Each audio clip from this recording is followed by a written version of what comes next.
Ballot কোনো সাধারণ কাগজ নয়। ব্যালট আপনার ব্যালট, আপনার রায়। আপনি নির্ধারণ করবেন আগামীর বাংলাদেশ কোন পথে এগোবে। দর্শক, স্বাগত জানাচ্ছি আশিয়ান সিটি আপনার ব্যালট অনুষ্ঠানে। আপনাদের সঙ্গে আছি আমি রিয়াজ সেজান। আমরা আজকে রয়েছি বাংলাদেশের উত্তর পূর্বাঞ্চলের এক প্রাকৃতিক অপরূপ লীলাভূমি, সবুজ চায়ের দেশ, যেখানে উঁচু পাহাড় রয়েছে এবং স্বচ্ছ পানির পাথুরে নদী, যার বৈশিষ্ট্য সাদা পরাণের পুণ্যভূমি এটি, এবং এটি চায়ের রাজ্য সিলেট। সিলেট থেকে আপনাদের সবাইকে স্বাগত জানাচ্ছি। দেশের নির্বাচনের এই আয়োজনে আমরা সারা দেশব্যাপী ঘুরছি, সাধারণ মানুষের সাথে কথা বলছি। সেখানকার মানুষ ভোট নিয়ে তাদের প্রত্যাশা বলছে এবং প্রার্থীরা সেই আশ্বাস কি দিচ্ছে সেটি আসলে আমরা জানার চেষ্টা করছি। আমরা ঘুরতে ঘুরতে আজকে এই সিলেট আমরা দেখে নেই সিলেটবাসী আসলে নির্বাচন নিয়ে কি প্রত্যাশা করছে, তাদের ভাবনা আমরা জেনে নিচ্ছি। হঠাৎ আলোচনায় প্রাকৃতিক সৌন্দর্যের লীলাভূমি সিলেট, যেখানে চলে ভোলাগঞ্জের সাদা পাথরের লুটপাটের মহা উৎসব। পাথর শূন্য হয়ে পড়ে পর্যটন এলাকাটি। প্রাকৃতিক সম্পদে ভরপুর হলেও নেই তার কোনো সুরক্ষার ব্যবস্থা। এই জনপদের পরপর বেশ কয়েকবার বন্যা হলেও ক্ষতিগ্রস্ত সড়ক হয়নি মেরামত। এতে স্থানীয় বাসিন্দাদের পাশাপাশি রীতিমতো নাস্তানাবুদ ঘুরতে আসা পর্যটকও। বিভাগীয় শহর হলেও জেলায় পানি ব্যবস্থার জন্য নেই কোনো ওয়াসার অফিস।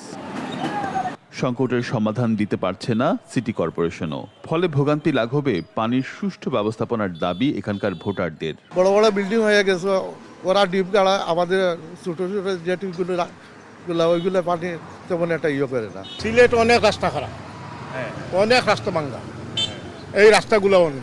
মাদক আর সন্ত্রাস দুইটার প্রতি যদি সরকার অ্যাকশন নেয় তাহলে অবশ্যই শুধু এই এলাকা না, গোটা দেশই শান্তি শৃঙ্খলার মধ্যে যাবে। এবার রেকর্ড পরিমাণ 1,02,000 প্রবাসী ভোটার নিবন্ধন করেছে সিলেট থেকে। সেই সঙ্গে জেলার তরুণ ভোটার প্রায় 2 লাখেরও বেশি। স্বাস্থ্য শিক্ষার উন্নয়নের পাশাপাশি কর্মসংস্থানের কথা বলছেন তারা। আমি চাই এমন একজন আমাদের জেলার মধ্যে নির্বাচিত হন, যিনি আমাদের শিক্ষার আলোটাকে উন্নত করবেন, আমাদের জেলাটাকে আরো উন্নত করবেন। আমি যেন তরুণ ভোটার এবং নতুন ভোটার, আমি সবসময় চাচ্ছি যে আমাদের সৎ প্রার্থী হিসাবে নির্বাচিত হবে। ভোটারদের এত সব চাওয়ার বিপরীতে প্রার্থীরা বলছেন পরিবর্তনের কথা। আমি নির্বাচিত হলে ফার্স্ট প্রায়োরিটি এবং অন্যতম প্রধান কাজ হচ্ছে এই 3টা উপজেলাকে নিয়ে একটা শিক্ষাবান্ধব পরিবেশ গড়ে তুলে আগামীতে এই অঞ্চল থেকে জাতীয় নেতৃত্বরা দিতে পারে সেই ধরনের একটা শিক্ষাবান্ধব পরিবেশ আমরা গড়ে তুলব। জয়ন্তা গোয়েনঘাট কোম্পানিগঞ্জ 50 বছর থেকে বৈষম্যের শিকার। এই বৈষম্যের হাত থেকে মুক্তির জন্য স্থানীয় নেতৃত্ব দিয়ে মহান জাতীয় সংসদে মা মাটিয়ার মানুষের পক্ষে কথা বলার জন্য আজ আমরা মহান জাতীয় সংসদ সদস্যে পদপ্রার্থী হয়েছি। এদিকে সিলেটের সাবেক মেয়র ও বিএনপি মনোনীত এমপি প্রার্থী আরিফুল হক চৌধুরী বলছেন, দীর্ঘ 17 বছর সিলেট অঞ্চলে কোনো উন্নয়ন হয়নি। এমনকি দেশের সবচেয়ে বেশি প্রবাসী আয় এই অঞ্চল থেকে এলেও তাদের জন্য করা হয়নি আন্তর্জাতিক মানের আধুনিক বিমানবন্দরও। ব্যাংক খালি, ট্রেজারি খালি, সবই তো নাই। তো এটার থেকে পরিত্রাণ পাওয়ার জন্য দীর্ঘদিন পরে আগামী 12ই ফেব্রুয়ারি নির্বাচন হবে। সেই নির্বাচনে আমি আশা করি জনগণের সরকার যখনই প্রতিষ্ঠিত হবে তখন এগুলা আস্তে আস্তে স্টেবলের দিকে যাবে এবং আমরা 31 দফার মধ্যে আমাদের সকল উন্নয়ন কর্মসূচি তারেক রহমান ঘোষণা দিয়েছেন। এত সব না পাওয়ার মাঝেও সিলেটবাসী স্বপ্ন দেখছেন আগামী সরকারের হাতেই হবে আধুনিক সিলেট। কথিত আছে হযরত শাহজালাল রহমতুল্লাহ আলাইহি তার পীরের কাছ থেকে এক মুঠো পবিত্র মাটি নিয়ে আদিষ্ট হন। যেই অঞ্চলের সাথে এই মাটির মিল পাওয়া যাবে সেখান থেকে শুরু করতে হবে ধর্মপ্রচার। আর এটাই সেই পবিত্র মাটির পুণ্যভূমি সিলেট। এই অঞ্চলবাসী বিশ্বাস করেন এই পুণ্যভূমির সমৃদ্ধি অনিবার্য। রিয়াজ সেজান, দেশ টিভি, সিলেট। দর্শক, দেখছিলাম একটি প্রতিবেদনে সাধারণ মানুষ সিলেট অঞ্চলের সাধারণ মানুষ তাদের প্রত্যাশার কথা বলছিলেন। আমরা দেখছিলাম তারা কিন্তু বলছিলেন এখানকার দীর্ঘদিনের চাওয়া যোগাযোগ ব্যবস্থার উন্নয়ন, কারণ ঢাকা থেকে 4 লেনের কোনো সড়ক এখানে নেই। অনেকদিন ধরে এই কাজটি হওয়ার কথা ছিল, সেটি এখনো হয়নি। আমরা দেখছিলাম তারা পানি সমস্যার সমাধানের কথা বলছিলেন, বিশেষ করে এই সিটি কর্পোরেশনে আসলে পানির সরবরাহ যথাযথ ব্যবস্থা নেই। এখানে কোনো ওয়াসার অফিস নেই। দীর্ঘদিন ধরে ওয়াসার অফিস দেওয়ার কথা ছিল, সেটি কিন্তু দেওয়া হয়নি এবং তাদের সেই সমস্যার কথা কিন্তু আমাকে বলেছেন। আমরা জানি সিলেট হচ্ছে সিলেট হচ্ছে পর্যটন নগরী এবং এখানে পর্যটনের অবকাঠামো গড়ে ওঠেনি। সাধারণ মানুষ এসে নানা ধরনের সমস্যায় পড়ে। সেই পর্যটন নগরীর আসলে কি করা উচিত সেই ব্যাপারে কিন্তু তারা কথা বলছেন। তারা বলছিলেন যে বিমানবন্দরকে আধুনিকায়নের কথা, যেখানে বিমানবন্দর দীর্ঘদিন ধরে একটি বিমানবন্দর আছে কিন্তু সেটি আন্তর্জাতিকভাবে মানসম্পন্ন না, সেটিকে উন্নয়নের কথা কিন্তু সাধারণ মানুষ বলছেন। সাধারণ মানুষ বলছেন যে কিছুদিন আগে যে ঘটনা ঘটে গেছে পাথর, সেই পাথর চুরি হওয়া নিয়ে বলছেন। এখানে খনিজ সম্পদ, এখানে পাথরের মতো পাথর বালির মতো সম্পদ থাকার পরেও সেটি কিন্তু রক্ষণাবেক্ষণ করা যাচ্ছে না। এখানকার মানুষ বলছেন কর্মসংস্থানের কথা, সিলেট অঞ্চলে কর্মসংস্থানের কথা বলছেন তরুণরা। আমরা জানি যে এই অঞ্চলে তরুণদের সংখ্যা এখন বেশি, প্রায় 2 লক্ষেরও বেশি তরুণ ভোটার রয়েছে এবং একই সাথে এই অঞ্চলে কিন্তু প্রবাসী ভোটার সবচেয়ে বেশি। শিক্ষা স্বাস্থ্যের কথা বলছেন, স্বাস্থ্য সেবার এই অঞ্চলে কিন্তু সেইভাবে এগোয়নি তারা বলতে চাচ্ছেন। তো সবকিছু মিলিয়ে আমরা আজকে কথা বলবো। আমাদের সাথে আছেন প্রার্থী, এখানে আছেন সিলেট 6 আসনের বিএনপি মনোনীত সংসদ সদস্য পদপ্রার্থী ও সিলেট জেলা বিএনপি সাধারণ সম্পাদক। আমাদের সাথে আছেন অ্যাডভোকেট এমরান আহমেদ চৌধুরী, আপনাকে স্বাগত জানাচ্ছি। আমাদের সাথে আছেন সিলেট মহানগর জামাতের নায়েবে আমির ডক্টর নুরুল ইসলাম বাবুল, তিনি এখানে আছেন। এবং আমাদের সাথে আছেন সিলেট 3 আসনের এনসিপি মনোনীত সংসদ সদস্য পদপ্রার্থী ব্যারিস্টার নুরুল হুদা জুনেদ আমাদের সাথে আছেন। এবং আমাদের সাথে আছেন সিলেটের বিশিষ্ট সাংবাদিক, মূলত তিনি বর্তমানে সভাপতি সিলেট প্রেস ক্লাব, আছেন মুক্তাবিজ উন-নূর। আপনাদের সবাইকে স্বাগত জানাচ্ছি। আমরা একটি প্রতিবেদন দেখছিলাম, এখানে সাধারণ মানুষ নানা ধরনের প্রত্যাশার কথা বলছিলেন। আমরা সেই প্রত্যাশা আপনারাও শুনছিলেন। আমরা তাদের প্রত্যাশার প্রেক্ষিতে আপনারা আসলে কি বলতে চান, সবাইকে আমরা একটা নির্দিষ্ট সময় দিচ্ছি, 2 থেকে 2.5 মিনিটের ভেতরে আমরা একটু মন্তব্য শুনবো সবার কাছে। প্রথমে আমরা জনাব অ্যাডভোকেট এমরান আহমেদ চৌধুরী, আপনার কাছ থেকে শুরু করতে চাই। ধন্যবাদ। আপনার মাধ্যমে যারা দর্শকবৃন্দ যারা আছেন সবাইকে আমি ধন্যবাদ জানাচ্ছি এবং শুভেচ্ছা জানাচ্ছি। প্রত্যাশা তো অনেক, সিলেটবাসীর প্রত্যাশা পূরণ হবার নয়, কারণ সিলেটের মানুষ অনেক বঞ্চিত হয়েছে। আমরা এই সিলেটের মানুষ, আজকের একটা উদাহরণ দিই আমি আপনাকে। আমরা যদি প্রতিদিন বিমান ভাড়া চিন্তা করেন যে 11,700 টাকা, তাও পাওয়া যায় না টিকিট। রাস্তা নাই, আমাদের বাই রোডে কোনো রাস্তা নেই, ট্রেন লাইন মাত্র একটা ট্রেন আছে। এইভাবে আমরা কি রাষ্ট্র থেকে বিচ্ছিন্ন একটা এলাকা? এটা কিন্তু হয় না। এটা আমাদের অনেক দাবি আছে, অনেক প্রত্যাশা, সেই প্রত্যাশাগুলো পূরণ হচ্ছে না। আপনি একটু আগে বলছিলেন যে গ্যাসের ব্যবস্থাটা, আপনার পানির ব্যবস্থাটা, পানির ব্যবস্থা আমাদের এই যে পানির সমস্যা, পানি নিষ্কাশনের অভাব, পানির বিশুদ্ধ পানির অভাব, খাবার পানির অভাব, এটা প্রচুর পরিমাণে আছে। একটা ট্রিটমেন্ট প্লান্ট আছে, সেটা মাঝে মধ্যে বন্ধ হয়, মাঝে মধ্যে ওপেন হয়। বাদ বাকি আরো এইভাবে অন্তত 5টা ট্রিটমেন্ট প্লান্টের দরকার। এত বিশাল একটা সিটি কর্পোরেশন, আর সিটির বাইরে তো লোকজনকে চিন্তাও করা যাবে না, এটা পানি যে পাবে মানুষ। এটা এইভাবে আপনি বলছেন যে বেকারত্বের সমস্যা, শিল্প কারখানা ছাড়া বেকারত্ব গুছানো যাবে না। আর শিল্প কারখানা গড়ে তুললে আপনার মাস্ট বি আপনার সেটা প্রডিউস করতে হবে, গ্যাস সংযোগ দিতে হবে। কিন্তু গ্যাস সংযোগ কি আছে? আজকে আমাদের গ্যাস দিয়ে সারা বাংলাদেশ চলে, কিন্তু আমরা আমাদের গ্যাস পাচ্ছি না।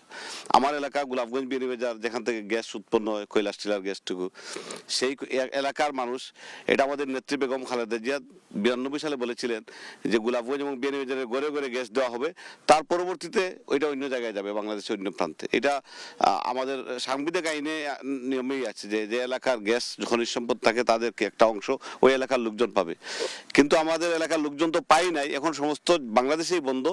তো গ্যাস বন্ধ থাকলে আপনি শিল্প কারখানা গড়ে তুলবেন কিভাবে? আর শিল্প কারখানা গড়ে না তুললে বেকারত্ব ঘুষবে কিভাবে? আমি মনে করেন যে যোগাযোগ ব্যবস্থাটা আমি একটু আগে বললাম, যেটা বিমানের অবস্থা, রেলের অবস্থা অত্যন্ত খারাপ।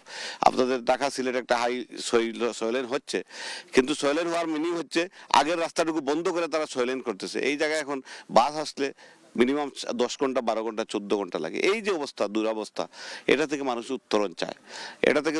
আমি বিশ্বাস করি আগামী নির্বাচিত সরকার একটু মানুষ তো তাদের কথা বলছে, উত্তরণ চায়। আপনাদের পক্ষ থেকে আসলে কোনো আশ্বাস আছে? অবশ্যই আশ্বাস আছে। আমরা তো আমাদের প্ল্যান পরিকল্পনা আমরা ইতিমধ্যে দিয়েছি এবং আরো দেবো আমরা সামনে দিয়ে। এই যে আমাদের গ্যাসের যেটা বললাম, আমি আমার এলাকার লোকজনকে বলেছি যে অবশ্যই, যেটা আমার এলাকা বেশ, আমি যা ন্যাশনালি যেটা আমাদের দল বলবে ঢাকা থেকে, আমি স্থানীয়ভাবে আমি বলতে চাই, অবশ্যই আগামী সংসদ নির্বাচনে বিএনপি যদি আপনাদের ম্যান্ডেট নিয়ে, জনগণের ম্যান্ডেট নিয়ে আমরা ক্ষমতায় যাই, ইনশাআল্লাহ এইসব সমস্যা অবশ্যই আমরা সমাধান করবো। এটা আমরা প্রায়োরিটি বেসিসে আমরা বলছেন সেই আমরা সমস্যার আমরা সমাধান লক্ষ্য আপনারা করব। করবেন। আপনি বলছেন এখানে শিল্প কারখানা গড়ে তুলতে হবে, বেকারত্ব দূর করতে হলে সেখানে শিল্প কারখানা সবার আগে জরুরি।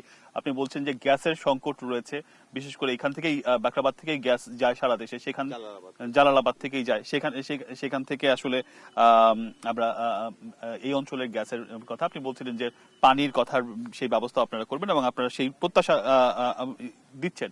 আমরা একটু কথা বলবো যে আমাদের সাথে আছেন সিলেট মহানগর জামাতের নামে আমির। আপনারা আসলে কি বলতে চান? সাধারণ মানুষের কথা তো আমরা জানলাম, আপনারা কি বলতে চান? ধন্যবাদ ডিএসটিভিকে। আপনার ভোট ব্যালট এই সিলেট কেন্দ্র করে আজকে এই প্রোগ্রামে, এবং আমার সহালোচকবৃন্দ যারা আছেন সবার জন্য শুভেচ্ছা তো রইল।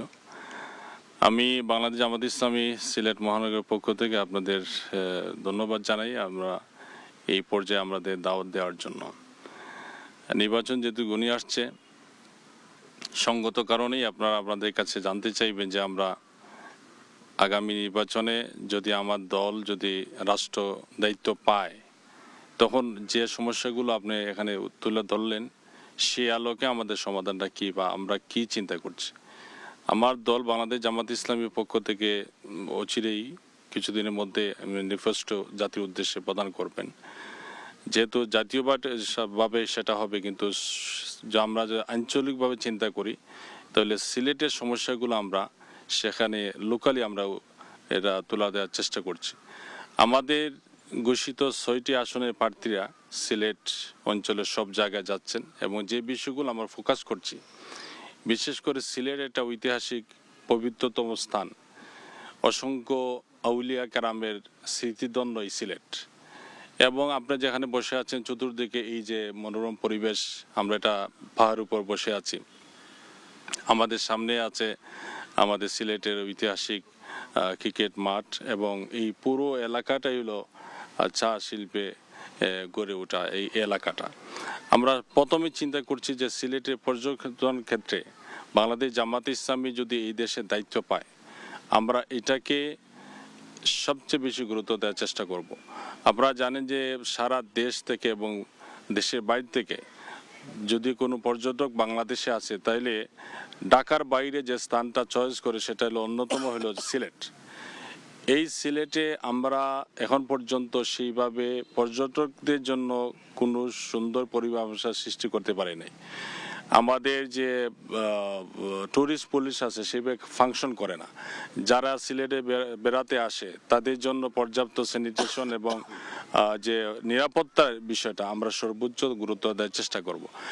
এখানে আপনারা জানেন যে আমরা আমাদের দল থেকে যারা চিন্তা করছি যদি আমরা দায়িত্ব পাই, একটা হইলো যে মনসুন ট্যুরিজম, যেটা বর্ষাকালীন এখানে বিশাল হাওয়ার এলাকা অধ্যুষিত, আমরা সেটাকে এই আমাদের এই যে বিশাল জলাশয় সেটা কাজে লাগিয়ে আমরা চেষ্টা করব এটা উন্নত করার জন্য। আমরা এই সিলেটের যত পিকনিক স্পট আছে সেটাকে উন্নত করার জন্য আমাদের দলের পক্ষ থেকে সর্বোচ্চ আমরা গুরুত্ব দেব। এখানে জানেন এখান থেকে কয়েক কিলোমিটার পরেই রয়েছে আমাদের আন্তর্জাতিক বিমানবন্দর। দুঃখজনকভাবে এই বিমানবন্দরের দ্বিতীয় টার্মিনালের কাজটা এখন অব্যবস্থাপনার কারণে আটকে আছে, সেটা কাজ শেষ হচ্ছে না। এটা আমরা সর্বোচ্চ গুরুত্ব চেষ্টা করব। এবং বিদেশি পর্যটনের ব্যাপারের উপর আপনি সবচেয়ে গুরুত্ব দিয়েছেন এবং বলেছেন যে এই অঞ্চল যেহেতু পর্যটনের অঞ্চল, সেক্ষেত্রে এখানে সেই গুরুত্বটা দিতে হবে। আপনার কথা আমরা শুনছিলাম। একটু আমাদের সাথে আছেন এনসিপির প্রার্থী। মূলত আমরা জানি যে তরুণদের এখন সবচেয়ে বড় অংশ ভোটার, এবং তাদের উপর নির্ভর করছে আগামী দিনের কোন দল আসলে ক্ষমতায় আসছে। সেই ক্ষেত্রে একজন তরুণ প্রার্থী আছে আমাদের সাথে, ব্যারিস্টার নুরুল হুদা জুনেদ। তিনি সিলেট 3 আসনের এনসিপি মনোনীত সংসদ সদস্য প্রার্থী। একটু আপনার কাছে তরুণদের ভাবনা এবং আপনার ভাবনা থেকে আসলে আপনি কিভাবে দেখছেন আগামী নির্বাচনকে? ধন্যবাদ আপনাকে, ধন্যবাদ দেশ টিভিকে এবং তাদের সুন্দর এই আলোচনা নির্বাচনী টকশোর জন্য, এবং সাথে অভিনন্দন জানাচ্ছি আমার সম্মানিত সহ আলোচকবৃন্দ। এখানে রাজনৈতিক নেতৃবৃন্দ আছেন, সাংবাদিক, আমাদের এখানে শ্রদ্ধাভাজন সাংবাদিক নেতা মুক্তাবিসুর নূর ভাই আছেন। আসলে দেখেন, এখানে বসছিলাম আর চিন্তা করতেছিলাম, আমাদের এখানে আসলে আমরা তো রাজনৈতিক দল থেকে আসছি, এখানে বৈষম্য বিরোধী আন্দোলনের কোনো ছাত্র নেতা থাকার দরকার ছিল। কারণ সিলেটে হয়েছে কি, সিলেট নিয়ে যেহেতু আজকে কথা, নির্বাচনী কথা, সিলেটে বৈষম্য বিরোধী আন্দোলনে নেতৃত্ব যারা দিয়েছে এই তরুণদেরকে উপেক্ষা করা হয়, এদেরকে হচ্ছে যে নেতৃত্ব থেকে সরানোর সর্বচেষ্টা হয়। আমরা বড় দুইটা রাজনৈতিক দলের দিকে যদি তাকাই, দেখবেন কোনো তরুণদেরকে এখন পর্যন্ত চিন্তাও করা হয় নাই যে হচ্ছে পলিসি মেকিং এ তারা আসতে পারে। আজকে 1.5 বছর পর্যন্ত আমরা দেখি নাই বের হয়ে আসার মতো। এনসিপি তাদের 1.5 বছরের আমাদের এই যাত্রায় আমরা চেষ্টা করেছি তারুণ্য নেতৃত্ব গড়ে তোলার এবং তরুণদের সাথে মিশার, আমরা ডাইভার্স তরুণদের সাথে মিশার চেষ্টা করতেছি, তাদের কাছ থেকে তাদের অনুভূতি জানার চেষ্টা করতেছি। সিলেট নিয়ে যেটা বললেন, আমাদের প্রথমে 200 আলোচক আলোচনা রেখেছেন। সিলেটে ইমরান ভাই যেটা বলেছেন, আমি এটার সাথে একমত যে আমাদের কর্মসংস্থানের জন্য ইন্ডাস্ট্রি গড়ে তোলা উচিত, কিন্তু আমাদের ওই যে প্রথাগত যে ইন্ডাস্ট্রিয়াল মনোভাব যে আমাদের ভিতরে যে শিল্প কারখানা, এগুলো আসলে নতুন তরুণদের বা জেনজিদের ক্ষেত্রে প্রযোজ্য নাই বললেই চলে, খুব কম। এখন প্রযুক্তি নির্ভর ইন্ডাস্ট্রি গড়ে তোলা দরকার, এবং এটার জন্য প্রথম স্টেপ কিন্তু ইন্ডাস্ট্রি না, প্রথম স্টেপ হচ্ছে আমাদের নেক্সট 50 ইয়ার্সে যে জেনারেশনটা উঠে আসবে এদেরকে কর্মদক্ষ বানানো, এদেরকে হচ্ছে প্রযুক্তি নির্ভর কর্মদক্ষ বানাইতে হবে এদেরকে। সো তখন দেখা যাবে যে আমরা একটা দক্ষ জনশক্তি পেয়েছি, এবং যাদেরকে আমরা যাদের মাধ্যমে হচ্ছে যে আমাদের বাংলাদেশের এই বা সিলেটেরই আপনি যদি বলেন কর্মসংস্থান হবে, প্লাস হচ্ছে যে আর্থসামাজিক উন্নয়নটাও হয়ে যাবে, কারণ বেকারত্বের হার ওইখান থেকে আমরা কমাতে পারতেছি। অসুবিধা বলতে আমাদের হচ্ছে যে বৈষম্য আছে, আমাদের বৈষম্য বিরোধী আন্দোলনের মাধ্যমে আমরা নতুন একটা দেশ পেয়েছি, কিন্তু আমরা দেখতে পাই এখনো আমাদের ভিতরে যে রাজনৈতিক মনোভাব, এখনো ওই বৈষম্যর ভিতর দিয়ে আমরা যাচ্ছি। আপনি দেখেন প্রবাসীদের ভোটাধিকার এবার হচ্ছে যে আমরা আন্দোলন করে, আমরা লবিং করে, কষ্ট করে, আমাদের জুরিস্টরা যারা আছেন সবাই হচ্ছে যেটা ইনশিওর করেছেন, কিন্তু দেখবেন প্রবাসীদেরকে হচ্ছে যে প্রবাসীদের কোনো বিষয়কে সিরিয়াসলি নেওয়া হয় না, দেশের রাজনীতিবিদরা নেন না, এটাকে আবার সামনে নিয়েও আসেন না। আমাদের এই এটা হচ্ছে প্রবাসী অধ্যুষিত এলাকা সিলেট। আপনি অন্যতম একটা আমাদের প্রবাসী অধ্যুষিত এলাকা হচ্ছে ম্যানচেস্টার, যেটা ইউনাইটেড কিংডমে পড়ছে, ওইটা থেকে সরাসরি একটা ফ্লাইট আছে আমাদের সিলেট বিমানবন্দরে, এটা বন্ধ হয়ে যাচ্ছে, কিন্তু কোনো রাজনীতিবিদদের কাছ থেকে আমরা কিছু শুনি না। প্রবাসীরা প্রতিদিন তরুণদের জায়গা থেকে আপনি বলছেন যে তরুণরাও যে এই ধরনের কাজে আসতে পারে বিশ্বের রাজনীতিতে, সেটি অনেকে এখনো সেই মনস্তত্ত্ব তৈরি হয়নি, এবং আপনি প্রবাসীদের কথা বলছিলেন। জি, এবং তরুণকে উদ্বুদ্ধ করার কাজটা হচ্ছে রাজনৈতিক দলের।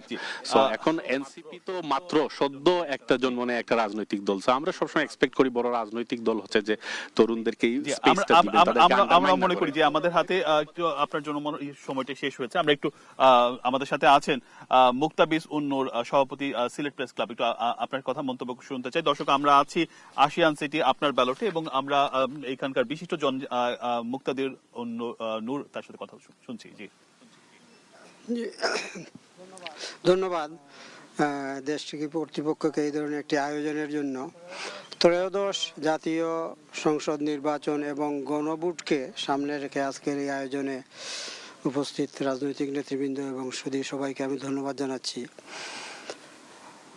সিলেট বৈষম্যের শিকার, শুধু সিলেট নয়, বাংলাদেশের বিভিন্ন অঞ্চলই বৈষম্যের শিকার, এবং এই বৈষম্যের মূল কারণ হচ্ছে আমরা সুষম উন্নয়ন করি না। দেখা গেল যে কোনো এলাকায় একজন বড় মন্ত্রী আছেন, তিনি শুধু তার এলাকায় করেন, অন্য এলাকাগুলো বঞ্চিত থেকে যায়। এবং এই সুষম উন্নয়নের জন্য যে জিনিসটি আমি মনে করি দরকার, যে আগামী গণভোটে সংস্কারের প্রশ্নে যে গণভোট হচ্ছে, সেই গণভোটে যারা সত্যিকারের দেশের সংস্কার চান তাদেরকে গণভোটকে হা ভোট দিয়ে জয়যুক্ত করতে হবে। এবং এর মাধ্যমে আমি মনে করি যে 24শে জুলাইয়ে যে আন্দোলন হয়েছিল, যারা রক্ত দিয়েছে তাদের আশা আকাঙ্ক্ষার একটি প্রতিফলন ঘটবে। এটা বিস্তারিত বলার সময় নেই, আমি সেদিকে যাচ্ছি না। দ্বিতীয় যে বিষয়টি হচ্ছে যে যদি আমরা সিলেটের কথা বলি, সিলেটের আপনারা দেখেন যে প্রতি বছর এখন বন্যায় সিলেট মারাত্মকভাবে ক্ষতিগ্রস্ত হয়। এমনকি শুধু শহরে নয়, আমাদের জকিগঞ্জের আমাদের সীমানাই ভিতরে চলে আসছে। নদী কুশিয়ারার ভাঙ্গনের কারণে আমাদের অনেকগুলা জমি, কয়েক শত একর জমি ইন্ডিয়ার দিকে চলে গেছে। এছাড়া আমাদের যে বিমানবন্দরের কথা বলা হলো, এটা নামে আন্তর্জাতিক বিমানবন্দর, কাজে এখানে কোনো বিদেশি ফ্লাইট নামানো হচ্ছে না। সিলেট ঢাকার যে সড়ক যোগাযোগ সেটা মারাত্মকভাবে, এবং এর একটি অন্যতম কারণ আমি মনে করি যে আমাদের যারা দায়িত্বে থাকেন তারা সবসময় এটাকে দীর্ঘায়িত করেন, এই জন্য যে আরও এটা সময় মতো করতে না পেরে এটা টাকা আরও বাড়ানো যাবে। মূল কথা হচ্ছে এখান থেকে লুটে খাওয়া। এই যে আমাদের একটা টেন্ডেন্সি, সেইটা আপনি প্রশাসনের বলেন আর আমাদের জনপ্রতিনিধি যারা বলেন, সবার মধ্যে এটা আছে। আমরা মানে সবসময় শুনি যে কোনো কাজ করতে হলে এমপি সাহেবকে বা উপজেলা সাহেব চেয়ারম্যানকে একটা পার্সেন্টেজ দিতে হয়। এইগুলোর থেকে আমরা যতক্ষণ পর্যন্ত বেরিয়ে আসতে না পারবো ততক্ষণ পর্যন্ত আমাদের সত্যিকারের সুষম এবং উন্নয়ন, মানে প্রকৃত উন্নয়ন হবে বলছিলেন না। যে আসলে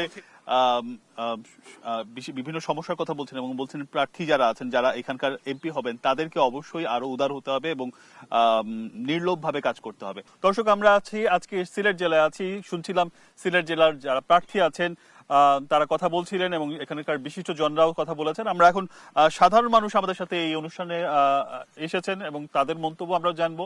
তারা আসলে এই প্রার্থীদের কাছেও প্রশ্ন রাখতে পারে এবং তাদের যদি কোনো মন্তব্য থাকে তারা সেটি করতে পারে, আমরা তাদের কথা শুনবো। আমাদের সাথে আমাদের সহকর্মী খালেদ আহমেদ রয়েছেন। খালেদ, এখানে যারা আছেন একটু আপনার মাধ্যমে আমরা তাদের কথা শুনতে চাই। জি, ধন্যবাদ। একটু নাম বলে কথা বলবেন। ধন্যবাদ দেশ টিভিকে। আমার নাম Zahed Ahmed Talukdar, executive member red crescent society Sylhet unit.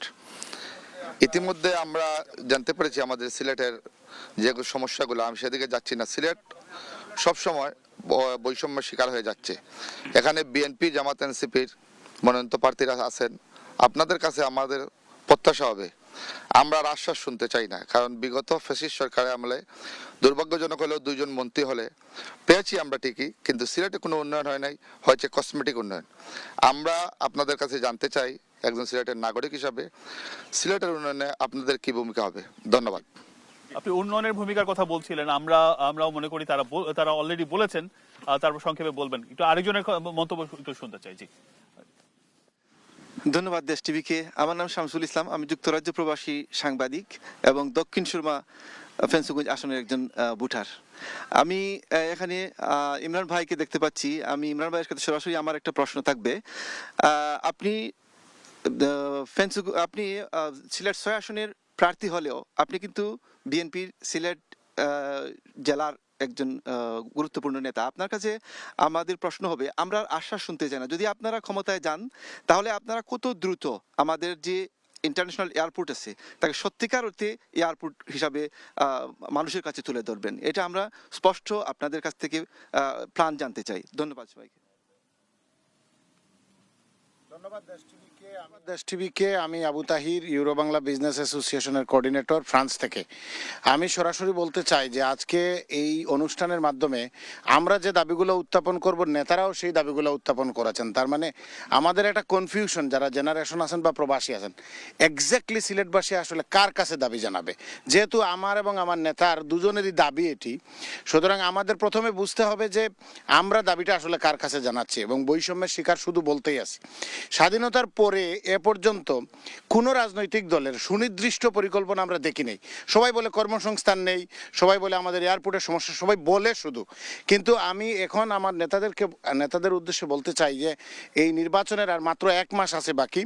এই 1 মাসের ভেতরে সুনির্দিষ্ট পরিকল্পনা জানতে চাই যে আসলে এয়ারপোর্ট বা রাস্তাঘাট, পানি, যত সমস্যা বলা হয়েছে সেগুলো নিয়ে তারা কি চিন্তা করছেন। এবং বাংলাদেশের সব এলাকায় আপনি দেখবেন যে শিল্প মন্ত্রণালয়ের অধীনে স্থানীয় ব্যবসায়ী এবং প্রবাসী ব্যবসায়ীদেরকে প্লট দেওয়া হচ্ছে, ইন্ডাস্ট্রিয়াল জোনে উৎসাহিত করা হচ্ছে।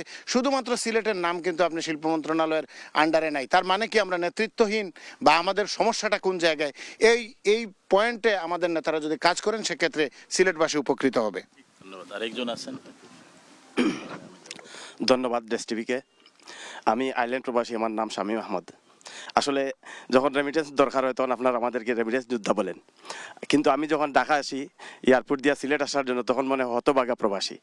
তো আমার একটা প্রশ্ন, যে ইউরোপের মধ্যে একমাত্র দেশ লন্ডনে একটা ফ্লাইট আছে ডাইরেক্ট সিলেটের জন্য, কিন্তু ইউরোপের এই প্রবাসী অধ্যুষিত অঞ্চল সিলেটই আপনারা শুধু বক্তব্যের মধ্যে বলেন, আলোচনার মধ্যে বলেন এবং সর্বজন স্বীকৃত। দুঃখজনক সত্য, ইউরোপের বিশাল একটা হিউজ প্রবাসী থাকে ইউরোপের দিক দিয়ে, কিন্তু ডাইরেক্ট আর ফ্লাইট নাই। আপনারা এই বিষয়ে কোনো চিন্তা থাকলে, স্পেসিফিক কোনো আনসার থাকলে আমাদের একটু জানাবেন। ধন্যবাদ। মামুন, পড়াশোনা করছি বিবিএতে। আমার সবার কাছে আমার প্রশ্নটা হচ্ছে, জুলাই পরবর্তী যে সংস্কার আন্দোলন এবং এই সংস্কারের জন্য যে গণভোটের যে প্রচারণার যে ব্যাপারটা বা গণভোটের যে আমরা প্রত্যেকটা দলের একটা সুনির্দিষ্ট প্ল্যান থাকার কথা ছিল, এবং এ ব্যাপারে আপনাদের যা কি ব্যাপারে এ নিয়ে আপনাদের কীরকম একটা চিন্তাভাবনা রয়েছে। পাশাপাশি যদি চিন্তা করি বিশেষ করে সিলেট অঞ্চলের কথা, সিলেট অঞ্চল হচ্ছে মেধাবী অধ্যুষিত অঞ্চল, এবং আমরা সবসময় বলে থাকি যে সিলেটে ইন্টারমিডিয়েট অথবা গ্র্যাজুয়েশন পরে সবাই দেশ থেকে চলে যাওয়ার একটা প্রবণতা থাকে। এই মেধাবীদের ধরে রাখার ক্ষেত্রে কার নির্দিষ্ট প্ল্যান আছে? পাশাপাশি আরেকটা কথা হচ্ছে যে আমরা সবসময় বলে থাকি যে ট্যুরিজম নিয়ে সবাই আশার বাণী শোনান, কিন্তু আমরা দেখতে পাই যে সবাই আশার বাণী শোনালেও নির্বাচিত হওয়ার পর যে একটা ব্যবস্থা আছে, যে এই ব্যাপারে যে দীর্ঘমেয়াদী যে পরিকল্পনা আমরা প্রয়োগের ক্ষেত্রে বেশি চিন্তা করি না, কারণ হচ্ছে আমরা সবাই আশার বাণী শোনাতেই অভ্যস্ত হয়ে গেছি বর্তমানে। এবং আপনারা যদি নির্বাচিত হন, এটা এবং কাগজে কলমের ছাড়া কীভাবে প্রায়োগিকভাবে এগুলোকে প্রয়োগ করবেন, এবং পাশাপাশি জুলাই আন্দোলনের যে 2000 শহীদের যে রক্ত জড়েছে এবং এই জুলাই আন্দোলনের সংস্কারকে কিভাবে আপনারা এই যে বৈধতা, যে জুলাই সনদের আলোকে আগামীর বাংলাদেশ বিনির্মাণ, এক্ষেত্রে আপনাদের কি কি এজেন্ডা আছে সেটা আমরা জানতে চাই। Thank you. আমাদের সাথে ট্যুরিজম সংশ্লিষ্ট লোক আছেন, সিলেট ট্যুরিজম। হ্যাঁ, সিলেট ট্যুরিজম। আসসালামু আলাইকুম, আমি সিলেট 1 আসনের ভোটার। আমার নাম হুমায়ুন কবির লিটন। আমি সিলেটের পর্যটন ব্যবসায়ীদের সংগঠন টুয়াসের সভাপতি। আমি একটা কথা ওনাদের কাছে জানতে চাই এবং আমার একটা মন্তব্য করতে চাই, যে সিলেট শুধুমাত্র চা এবং প্রবাসীদের যে রেমিটেন্স, এটার বাইরে সিলেটে আর বড় কোনো শিল্প নেই। ট্যুরিজমই হচ্ছে সিলেটের সবচেয়ে বৃহৎ শিল্প। এখানে প্রায় আমরা যদি সংক্ষেপে হিসাব করি 50 লক্ষ মানুষ সরাসরি পর্যটনের সাথে জড়িত। আর এই পর্যটনের যে বিশাল একটি জনপদ, এই জনপদে এখন পর্যন্ত গভর্নমেন্টের পক্ষ থেকে সুনির্দিষ্ট কোনো পরিকল্পনা করা হয়নি। এখানে আজকে যারা উপস্থিত আছেন, বিশেষ করে সিলেট 6 আসনে হাকালুকি টাওয়ার আছে, এবং এখানে সিলেট 3 আসনেও বেশ কয়েকটি পর্যটন স্পট আছে। আমরা ওনারা এই যে 2জন এমপি পদপ্রার্থী আছেন, ওনাদের কাছে জানতে চাই যে গভর্নমেন্টের দিকে না তাকিয়ে আসন ভিত্তিক আপনার সুনির্দিষ্ট ক্ষমতার ভিতরে আপনি আপনার অঞ্চলের পর্যটনের উন্নয়নের জন্য কি করবেন, একটা বিষয়। আরেকটা বিষয় হচ্ছে যে আপনারা সংসদে যাওয়ার পরে সিলেটের পর্যটনের উন্নয়নে আমরা দীর্ঘদিন ধরে বলে আসছি যে একটি পর্যটন উন্নয়ন কর্তৃপক্ষ, যেটি কক্সবাজারে আছে, এরকম একটি পরিকল্পনা এবং দাবি আমাদের আছে। এই দাবিটি আপনারা উপস্থাপনা করবেন কিনা? ধন্যবাদ। বিষয় আমরা পেয়েছি, আমাদের সাধারণ মানুষ যেখানে আছেন তারা সুনির্দিষ্ট পরিকল্পনার কথা বলছেন। তারা কিন্তু বলছেন যে শুধু উন্নয়নের আশ্বাস দিলে হবে না, তারা বলছেন গণভোটের ব্যাপারে সাধারণ মানুষের মন্তব্য এবং তরুণদের বিষয়ে বলছি, মেধাবীদের ধরে রাখতে হবে এই দেশে, কারণ বিশেষ করে সিলেট থেকে অনেকে প্রবাসে চলে যাচ্ছে, সেই মেধাবীদের ধরে রাখার প্রসঙ্গটি এসেছে। বলা হচ্ছিল রেমিটেন্সের কথা, যে রেমিটেন্স যেহেতু এখানে আসছে, সেই প্রবাসীদের জন্য আসলে প্রার্থীরা কি করবেন, প্রার্থীদের মন্তব্য শুনবো। আমরা আছি আজকে সিলেটে, এবং সিলেটের প্রার্থীদের কথা শুনছিলাম সাধারণ মানুষ কি বলছে, এবং সাধারণ মানুষ স্পেসিফিক অর্থাৎ সুনির্দিষ্ট পরিকল্পনার কথা বলছেন এবং বেশ কয়েকজনের সাথে প্রশ্নও রেখেছেন। কিন্তু আমাদের কাছে আছে 1 মিনিট করে সময়। আপনাদের এই পার্টে আমরা আসলে যে সময়টুকু পাবো সবার জন্য 1 মিনিট বরাদ্দ করা যায়, বা তার থেকে একটু বেশি হইতে পারে। আমরা বেশ কিছু প্রশ্ন শুনেছি, সুনির্দিষ্ট পরিকল্পনার কথা শুনেছি, একটু উত্তর দিতে পারেন অথবা আপনার পরিকল্পনার কথা বলার থাকলে সেটাও বলতে পারেন। জি ধন্যবাদ। আমি দর্শকবৃন্দকে স্বাগত জানাচ্ছি, তাদের অত্যন্ত সুন্দর প্রশ্ন করেছেন, এটাই কোয়া উচিত। আমাদের পরিকল্পনার কথা যদি আমি বলি, আমাদের প্রথম প্রায়োরিটিটা হচ্ছে, যদি আগামী নির্বাচনের পরে যদি আমরা আমাদের দল ক্ষমতায় যায়, সরকার গঠন করতে পারে, ইনশাআল্লাহ আমরা আশা করি আমরা যাব এবং আমরা সরকার গঠন করতে পারবো। আমাদের প্রায়োরিটিটা হচ্ছে এই যে এখন বর্তমানে সিলেট টু ম্যানচেস্টার ডাইরেক্ট ফ্লাইটটা ইমিডিয়েটলি যেটা ইফেক্ট হচ্ছে, এটা কিন্তু আমাদেরকে বহাল রাখতে হবে, কারণ এটা মানুষের অত্যন্ত ক্ষুব্ধ এই ঘটনাটা নিয়ে। নাম্বার 2 হচ্ছে সিলেটকে আসলে ইন্টারন্যাশনাল এয়ারপোর্ট যেটা আছে এটা যদি বাস্তবায়ন হয়ে যায় তাহলে ওই যে ইউরোপের লোকজন কানেক্টিভিটি যেটা সেটা আর কোনো সমস্যা হবে না, যে কোনো বিমানের লোকজন আসতে পারবে ইউরোপ থেকে। সুতরাং সিলেটকে প্রপারলি ইন্টারন্যাশনাল এয়ারপোর্ট হিসাবে প্রতিষ্ঠা করা এটা একটা প্রয়োজন। নাম্বার 3 হচ্ছে সিলেট টু ঢাকার যে বিমানের যে বৈষম্যমূলক যে অবস্থা, এটা যে একটা সিন্ডিকেট বিমানকে এমনভাবে বিমান এবং বিভিন্ন প্রাইভেট এয়ারলাইন্স যেগুলা যার ভাড়ার অবস্থা, এটাকে আমরা মাস্ট এটা একটা রিজনেবল অবস্থায় নিয়ে আসতে হবে। পাশাপাশি সিলেট টু ঢাকা কমিউনিকেশনটা এইটা মানে মানুষের জন্য সহজসাধ্য এবং যোগাযোগ ব্যবস্থাটা আরেকটু ইমিডিয়েটলি উন্নতি করতে হবে। This is our priority for Sylhet in the next government if I get the chance ইনশাআল্লাহ। সেই প্রায়োরিটি আপনারা বাস্তবায়ন করবেন এবং আপনাদের জন্য শুভকামনা থাকলো আগামী নির্বাচনের জন্য। আমরা একটু কথা শুনবো নুরুল ইসলাম বাবুল, আপনি আপনার দলের পক্ষ থেকে কি বলবেন? জি, ধন্যবাদ আপনাকে। বাংলাদেশ জামায়াতে ইসলামী বিগত 54 বৎসরে কোনোদিন রাষ্ট্র ক্ষমতার দায়িত্বে ছিল না। যা হয়েছে বিগত সময় আপনারা জানেন যে মিসম্যানেজমেন্ট এবং যেভাবে লুটতরা হয়েছে, প্রজেক্টের নামে মেগা প্রজেক্ট নেওয়া হয়েছে, এটা কোনো আলোর মুখ দেখে নাই। যেটা সিলেট এয়ারপোর্টে এটা কোম্পানিকে দেওয়া হয়েছে, যেটা গত বছর হস্তান্তর করার কথা। ডিজাইনের ত্রুটির কারণে এই পুরো প্রজেক্টটা আটকে আছে। আমরা ইনশাআল্লাহ এই দুর্নীতিকে লাগম টেনে ধরবো। আমরা আমির জামাত ডক্টর শফিকুর রহমান বলেছেন, যদি এই দেশের মানুষ আমাদের দায়িত্ব দেয়, দুর্নীতিকে চিরতরে নির্মূল করবে। নাম্বার 1, আমরা কোনো প্রজেক্টে যাতে 1 টাকা তসরুফ না হয় এই ব্যাপারে জাতিকে আমরা আশ্বাস দিয়েছি। সিলেটের ক্ষেত্রে আমাদের টার্গেট হলো, যদি আমরা দায়িত্ব পাই ইনশাআল্লাহ সিলেট টু ঢাকা এই রাস্তাটাকে, ট্রেনের বিষয়টা আমরা বলছি যে 2 ঘন্টা যাতে ঢাকাতে যেতে পারে এইরকম একটা টার্গেট নিয়ে বুলেট ট্রেন নন স্টপ আমরা এটা জি, এটি পুরো বাংলাদেশের জন্য প্রয়োজন। আমরা একটু এনসিপির যে প্রার্থী রয়েছেন নুরুল হুদা জুনেদ, আপনার একটু মন্তব্য শুনবো। ধন্যবাদ ভাই। আমি আমার ওই যে ছাত্র ভাইদের একটা কোয়েশ্চেনের আনসার দিতে চাই, যেটা হচ্ছে মেধাবীদেরকে মূলত ওরা বাইরে গিয়ে পড়ালেখা করে ফিরে আসার সুযোগ হয় না, আসতে চায় না। কারণ বিদেশে যে সোশ্যাল সিকিউরিটিটা অফার করে বাইরের কান্ট্রিগুলো, ডেভেলপড কান্ট্রি, এটাকে ট্যাকল দেওয়ার মতো দেশে এখন পর্যন্ত কোনো পলিসি কোনো গভর্নমেন্ট নেয় নাই। একটা উদাহরণ দেই, গত 1.5 বছর থেকে আমরা আন্দোলন করছি এনসিপি ডায়াসপোরা অ্যালায়েন্স, আমি ইউকে ডায়াসপোরা অ্যালায়েন্সের উপদেষ্টা। আমরা হাই কমিশনের সাথে যোগাযোগ করেছি, মন্ত্রণালয়ের সাথে যোগাযোগ করেছি। বিসিএস এক্সাম এবং হচ্ছে যে বিজেএস এক্সাম যেটা, এইটা তোমরা ওইখানে হচ্ছে যে আমরা যারা তরুণরা আছি ওইখানে আমাদের কোর্স কমপ্লিট করার পরে ওইখানে বসে যদি আমরা প্রথম 2টা প্রিলিমিনারি স্টেজের পরীক্ষা দিয়ে ইনশোর হইতে পারি যে আমরা এইখানে এসে মিনিমাম চাকরিটা আমাদেরকে আমরা বাইবা দেওয়ার মাধ্যমে ইনশোর করতে পারবো, তাইলে দেখা যাবে যে বড় একটা মেধাবী অংশ চলে আসবে। সো এটার জন্য আমাদের পলিসি মেকাররা যারাই ক্ষমতায় যাবেন কাজ করা উচিত। সেকেন্ড জিনিস হচ্ছে, আরেকটা জিনিস আমার বাইরের কোয়েশ্চেন হচ্ছে যে আমরা সবাই বলতেছি বৈষম্যর কথা, সমাধানটা করবে কে? প্রশ্ন হচ্ছে যে সমাধান করবে সে আগে অ্যাড্রেস করতে হবে। সো নেতারা সবাই অ্যাড্রেস করছেন বৈষম্যর কথা, এটাই আমাদের অনেক বড় পাওয়া। এবং হ্যাঁ, অবশ্যই আমরাও চাই আমাদের সাথে সবচেয়ে জি জি জি জিনিস হচ্ছে যে আমাদের যেটা হলো এখন আমাদের এই সিলেটে 6টা আসন, 6টা আসনের মধ্যেই আমরা যোগ্যতা দেখে তরুণরা এবার বিচার করবে, তরুণীরা বিচার করবে। প্রথম কথা হচ্ছে যে 1500 শহীদের রক্তের বিনিময়ে আমরা এই দেশ পেয়েছি। এই ইলেকশন, ত্রয়োদশ ইলেকশন আমরা উদযাপন করব। এইখানে হচ্ছে যে কোনো প্রার্থী যদি পরিষ্কার না করেন, জুলাইয়ের পক্ষে বিপক্ষে ওনাদের অবস্থান পরিষ্কার না করেন, আপনারা বুটটাও হচ্ছে যে আপনারা অপরিষ্কার যে হচ্ছে যে প্রকাশ করেন নাই, আপনারা বুটটা দেয়া থেকে বিরত থাকবেন। আপনারা হচ্ছে যে নিজের মত প্রকাশ করবেন হচ্ছে জুলাইয়ের পক্ষে। সবশেষ মন্তব্য একটু আমরা শুনবো জনাব মুক্তাবিস উন্নুর, আপনার মন্তব্যটি শুনবো, সিলেট প্রেস ক্লাবের সভাপতি। ধন্যবাদ। বাংলাদেশের মানে বহু সমস্যার সমাধান এবং উন্নয়নের জন্য আমি আগেও একই কথা বলেছি, এখনও বলবো যে আসলে রাষ্ট্র সংস্কার দরকার, আমাদের চিন্তা ভাবনা পরিবর্তনের দরকার। সুষম উন্নয়ন করতে হলে এই দেশের মানুষকে চিন্তা এবং চেতনায় একটু পরিবর্তন আনতে হবে।